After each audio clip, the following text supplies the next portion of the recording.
Guys, আসসালামু আলাইকুম। আমি চলে আসলাম আমার পাখির ঘরে। আজ কি রান্না করব সেটা আপনাদের সাথে শেয়ার করব। একটু ওয়েট প্লিজ।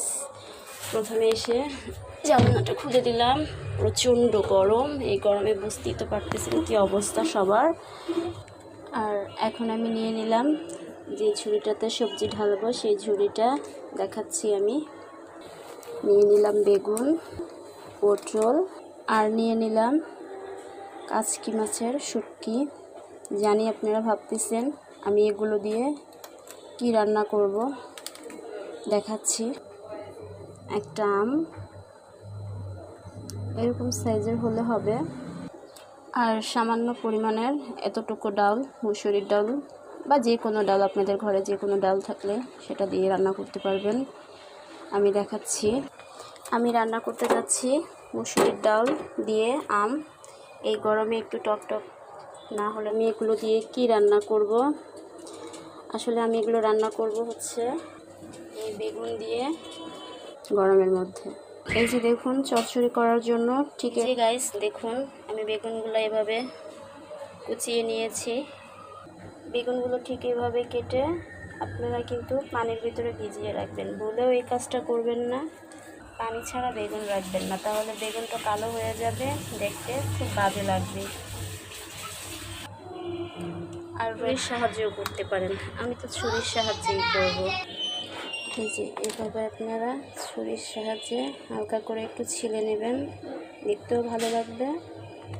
চলে এলাম ডালের কাছে, দিয়ে দিব আম।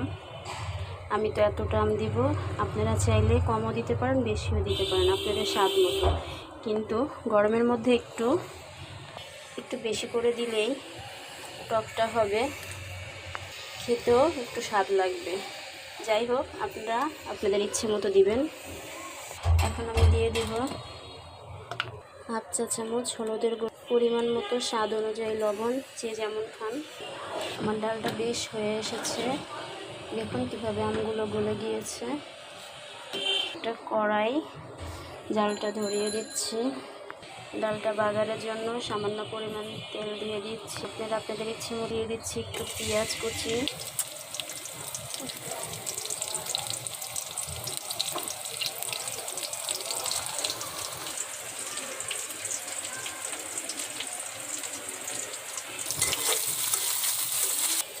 এখন দিয়ে দিব পেঁয়াজ ভাজাতে ডালের বাগারটা। দেখুন কত সুন্দর কালার এসেছে। কালারটাই যেহেতু এত সুন্দর এসেছে, খেতে খুব দুর্দান্ত লাগবে। এই গরমের মধ্যে টক টক ডাল বানিয়ে একবার দেখবেন। আর বসিয়ে দিলাম একটা কড়াই। আর এই শুটকিটা আপনারা অবশ্যই ভেজে নেবেন শুকনো, খালি কড়াইতে বা তাওয়ায়, আপনাদের যার যেমন ইচ্ছে। দেখুন শুটকিটা ভাজার পরে আমি খানিকটা পানির মধ্যে ভিজিয়ে রেখেছি বেগুনের চচ্চড়ি। এটা হচ্ছে কাচকি মাছের শুটকি। দিয়ে দিব সামান্য পরিমাণ তেল। তেলটা খানিকটা গরম হওয়ার পরে দিয়ে দিব পেঁয়াজ কুচি, কিছুটা মরিচ, ধুয়ে ভেজে রাখা শুটকিগুলো দিয়ে দিলাম। পানিটা শুকিয়ে এলে, একটু ঘন ঘন হয়ে গেলে দিব কুচিয়ে রাখা বেগুনগুলো। ঠান্ডা করে এভাবে ঢেকে রাখবো লো মিডিয়ামে। দেখুন কি সুন্দর কালারটা এসেছে, এটা অসম্ভব লাগবে। একবার বাড়িতে চেষ্টা করে দেখবেন। সে দেখার পালা কেমন হয়েছে। এই যে দেখুন গাইস, দেখুন শুকিয়ে কতটা সুন্দর চচ্চড়ি হয়েছে।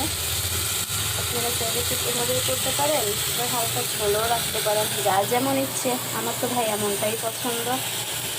ভাজার জন্য আমি একটা চুলোতে প্যান বসিয়ে দিলাম, তাতে সামান্য পরিমাণ তেল দিয়ে দিলাম। তারপর দিয়ে দিব সেই পটলগুলো, কিছুটা পরিমাণ হলুদের গুঁড়ো, স্বাদ মতো লবণ। এটা খুব সুন্দরভাবে গরম হয়ে গিয়েছে। একটা একটা করে পটল